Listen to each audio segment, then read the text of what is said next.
Va ora in onda Regioniamoci sopra. Conduce Giuliano Zulin.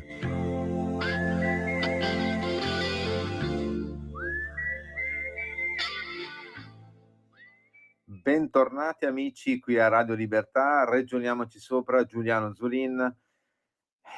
Di cosa parliamo? Ovviamente di autonomia differenziata. Settimana scorsa avevamo annunciato più o meno come sarebbe andata dopo la seduta pubblica della Corte Costituzionale sui i ricorsi presentati da 4 regioni sull'incostituzionalità della legge Calderoli, quella che in teoria dovrebbe appunto attuare il dettato costituzionale, cioè l'autonomia differenziata, articoli 116, 17, 18, 19, quelli che sappiamo tutti a memoria ormai, e niente, è venuto fuori un pandemonio perché poi giovedì c'è stato il comunicato della Corte Costituzionale che di fatto diceva, in poche parole, che 7 punti della legge devono essere modificati, della legge Calderoli, però la legge Calderoli è pienamente costituzionale, per cui può proseguire il suo percorso. Chiaramente questi 7 punti dovranno essere, cambiati dal Parlamento perché secondo i giudici della consulta il Parlamento deve tornare ad avere un ruolo centrale in questa legge di attuazione dell'autonomia. Secondo i giudici, la legge come è scritta ora non avrebbe questa centralità richiesta e per cui si tornerà di fatto in Parlamento appunto per scusate che vado a cercare proprio una roba a proposito di questo che mi faceva ridere, ecco. No, dicevo appunto che tornerà centrale. Chiaramente si è aperto un dibattito, M5S, PD e non solo, tutti anche i promotori del referendum, quelli che hanno si son dati da fare per raccogliere fino a 1.300.000 firme per chiedere referendum, abrogativo della legge Calderoli, hanno esultato dicendo: "Ah, ormai l'autonomia è ferma, si è bloccata, questa legge è stata bocciata dalla consulta", e via discorrendo. Dall'altra parte invece gli esponenti del centrodestra hanno detto più o meno che non c'è nessun problema, si andrà avanti in Parlamento, si faranno le modifiche necessarie richieste dalla consulta. Ora, per capire chi qua noi a Ragioniamoci sopra siamo abbastanza abituati a guardare i numeri e ad avere certamente noi siamo autonomisti, ma, chiaramente vogliamo anche essere obiettivi e oggettivi nei ragionamenti e nei discorsi, proprio perché è importante ragionarci sopra e non essere ideologizzati. Allora, la questione è questa: innanzitutto tutti poi ecco, a proposito, c'è nata questa mega polemica attorno a una frase del ministro Calderoli che ha detto: "Okay, faremo le modifiche in Parlamento, poi le opposizioni tacciono per sempre", no, chiaramente era una battuta, è venuto fuori un pandemonio come al solito, perché ha detto: "Ah, non si calpesta la democrazia, il dissenso", i soliti discorsi che quando si va a vedere la pagliuzza e non si guarda la trave chiaramente che uno o qualcuno ha nell'occhio. Ma a me colpiva più che quella frase lì di Calderoli, colpiva una frase che aveva detto prima, che però chiaramente non ha avuto nessun eco nei mass media, no, ed era questa, no, in sostanza lui ha detto: "Sono state presentate un centinaio di eccezioni su 43 commi", cioè le 4 regioni che hanno presentato il ricorso di incostituzionalità presso la Corte Costituzionale contro la legge Calderoli stessa, che erano, Campania, Puglia, Sardegna e Toscana, dice Calderoli, hanno presentato un centinaio di eccezioni, no, come a dire: "Guardate che su 100 punti più o meno, non va bene la legge". 100 eccezioni su 43 commi di cui la legge Calderoli è composta di 43 commi, quindi 100 praticamente quasi, 2 eccezioni per comma. C'erano da parte delle 4 regioni, ricapitoliamo, Toscana, Puglia, Campania e Sardegna. Alla fine la Corte Costituzionale ha accettato 7 eccezioni, cioè su un centinaio, magari meno, di eccezioni alla norma, solo 7 sono state accettate dalla Corte Costituzionale, per cui forse bocciata del tutto non è. Uno potrebbe obiettare: "Sì, però quelle 7 lì sono abbastanza architravi, della legge". Per certi versi bisogna dire anche di sì, nel senso che, non era una questione di, bypassare il Parlamento e le istituzioni, ma era una questione purtroppo di contesto dell'Italia e di contesto del sistema, istituzionale burocratico che vige nel nostro paese. Mi spiego meglio. Ehm, la legge Calderoli, lo banalizzo ovviamente senza entrare nei tecnicismi, anche perché non è che siamo tutti costituzionalisti, io per primo, dice che, i LEP, i livelli essenziali di prestazioni, o la fissazione di determinate aliquote magari per fiscali, tributarie, per le risorse che siano necessarie poi per la gestione di, materie e funzioni amministrative da parte di una regione, sono fissati con dei provvedimenti tipo i DPCM, cioè i decreti del Presidente del Consiglio dei Ministri o dei Presidenti del Consiglio dei Ministri, e quindi non vanno bene, per un secondo la consulta, perché in teoria dovrebbe essere il Parlamento che fissa, dei criteri.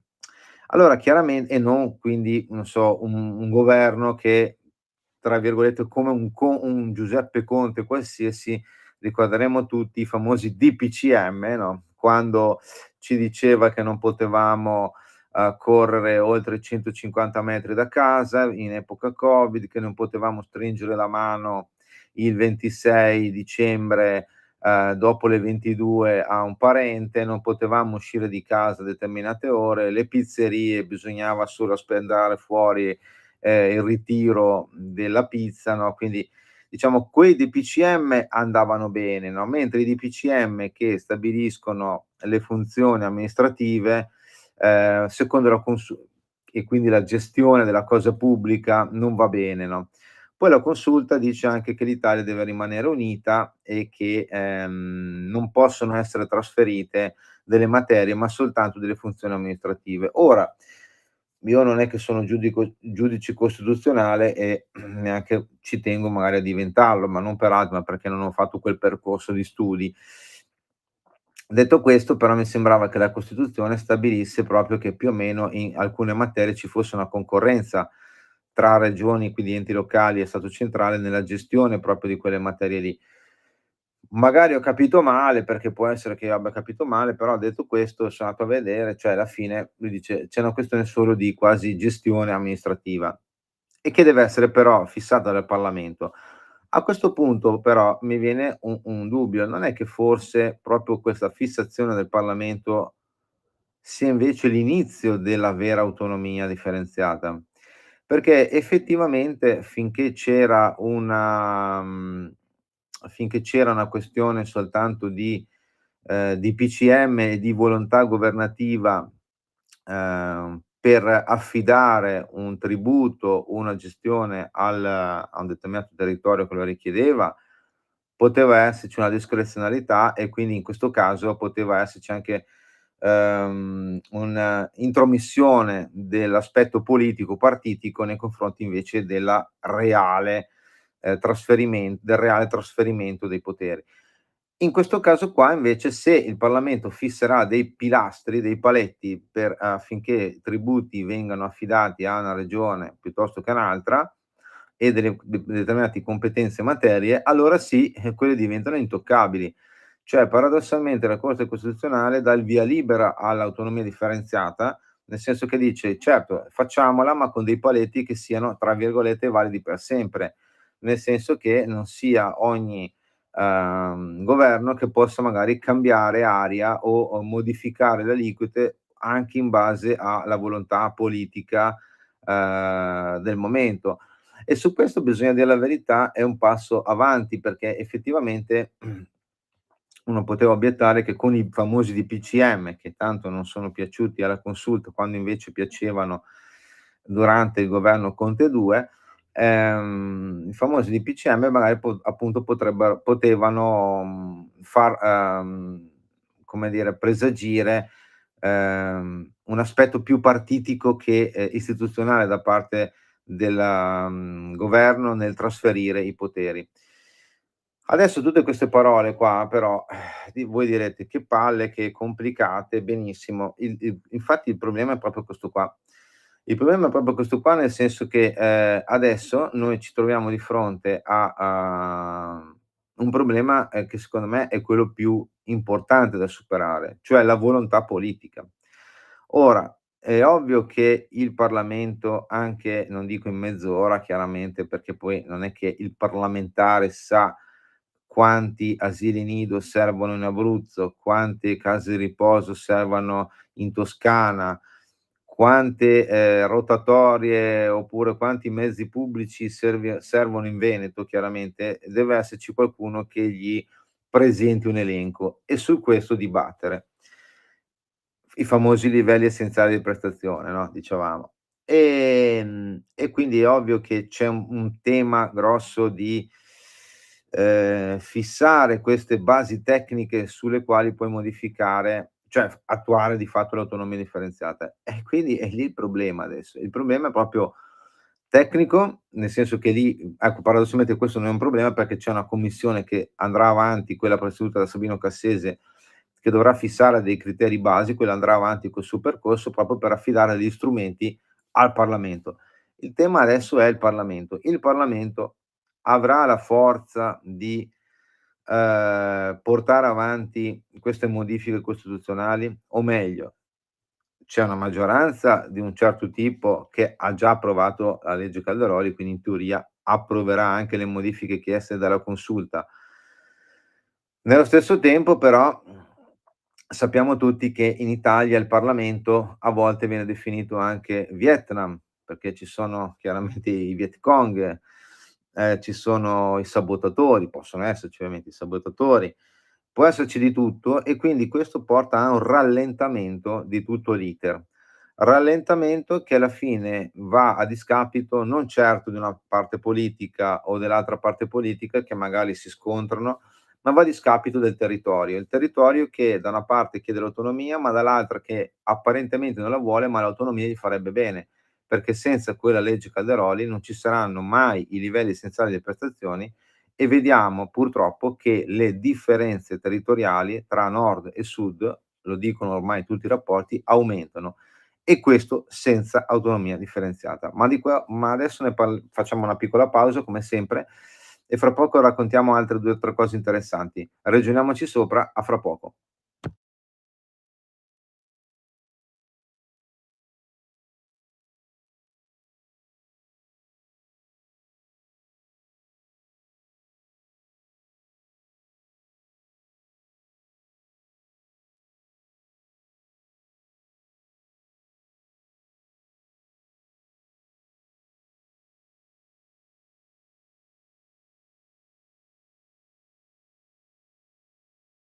Ragioniamoci sopra, seconda parte.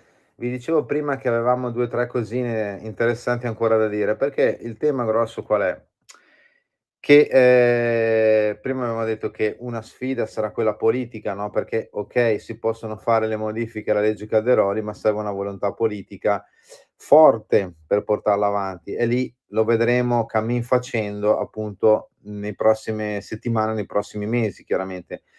Ma l'altro aspetto però anche da considerare è, uno abbastanza anzi 2 aspetti. Il primo è che intanto Calderoli l'ha scritta questa legge qua, cioè nessuno dal 2001 aveva mai, provato ad attuare l'autonomia differenziata in maniera concreta, quindi chiaramente era un terreno sconosciuto, è un terreno sconosciuto, nessuno si è mai cimentato in maniera seria se non con preintese come fece il governo Gentiloni nel 2018 a 4 giorni dal voto con l'Emilia Romagna, il Veneto e la Lombardia, però erano preintese così poi che non ebbero mai attuazione concreta, vera, reale, no, per cui alla fine, diciamo la verità, è la prima volta che, un governo, delle forze politiche si cimentano sull'attuazione di articoli della Costituzione mai attuati.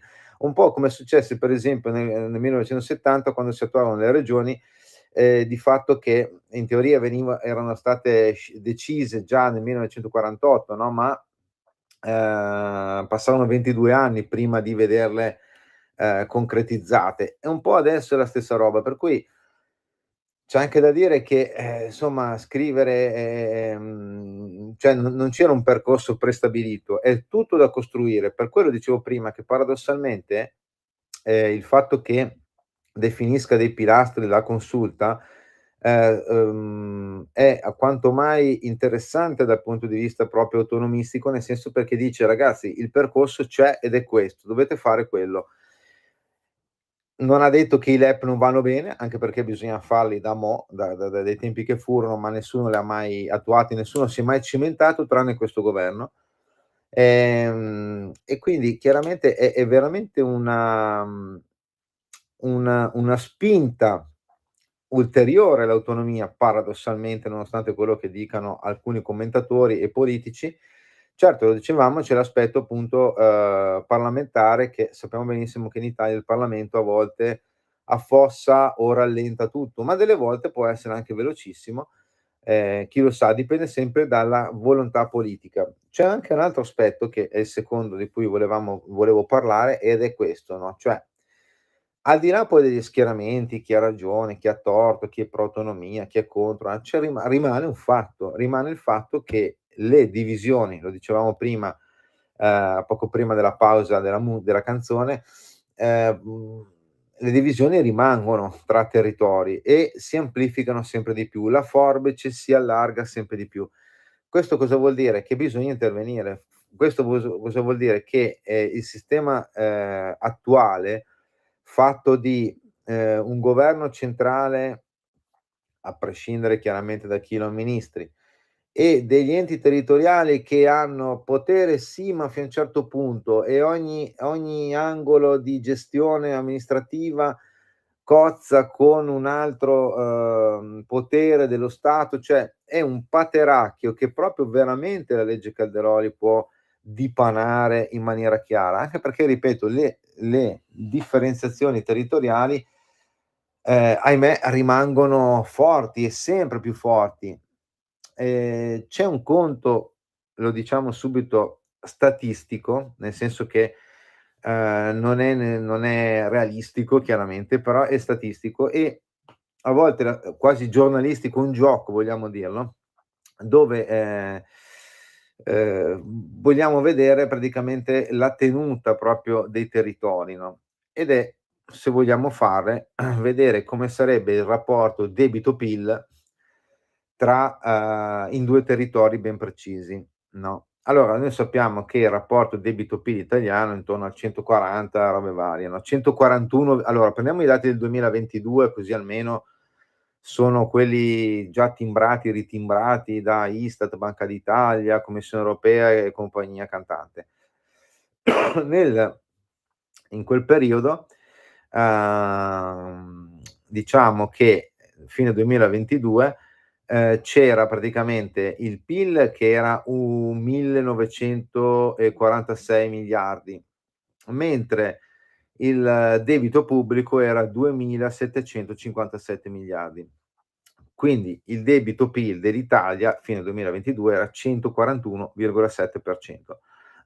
Ora andiamo a fare questo gioco, come dicevo, è un gioco, lo ripeto all'ennesima potenza, proprio per capire, però è un gioco che ci fa capire gli squilibri territoriali e la necessità di intervenire, a mio parere, con una riforma autonomistica che responsabilizzi di più la spesa pubblica. I cittadini nel 2022, fine 2022, erano 58.989.749. Ora, di fatto il debito a cittadino italiano, abbiamo detto che il debito era 2.757 miliardi, debito a cittadino italiano 46.746, cioè ogni cittadino italiano, neonato, anziano, chiunque sia, ha un debito aveva nel fine 2022 di 46.746 €.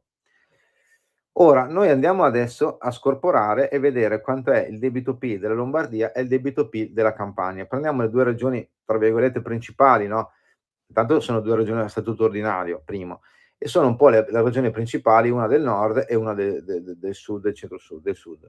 Allora, gli abitanti della Lombardia, sempre a fine 2022, erano 10.000.000 e 20.528.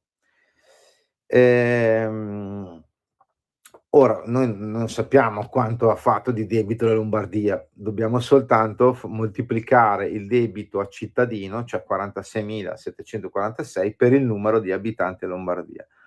E viene fuori che non è un calcolo chiaramente, giusto, l'abbiamo detto, lo ripetiamo, è un gioco. Insomma, viene fuori che il debito dei lombardi sarebbe di 468 miliardi e 419 milioni. Quindi la Lombardia però ha un PIL di 442 miliardi e virgola 3. Allora, adesso senza dirvi troppi numeri, facciamo debito fratto PIL e viene fuori che il debito della Lombardia è 105,9%. Debito PIL, debito su PIL, che è molto basso rispetto all'Italia, che chiaramente invece è 141,7. Andiamo adesso a vedere la Campania, che è la regione più popolosa a statuto ordinario del sud.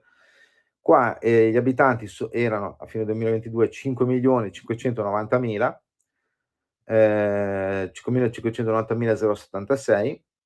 Se facciamo il rapporto, cioè 40 ogni debito a cittadino italiano o 46.700 euro per 5.590.000, insomma viene fuori che il debito della Campania è 260, sarebbe, non è così, sarebbe 261 miliardi circa.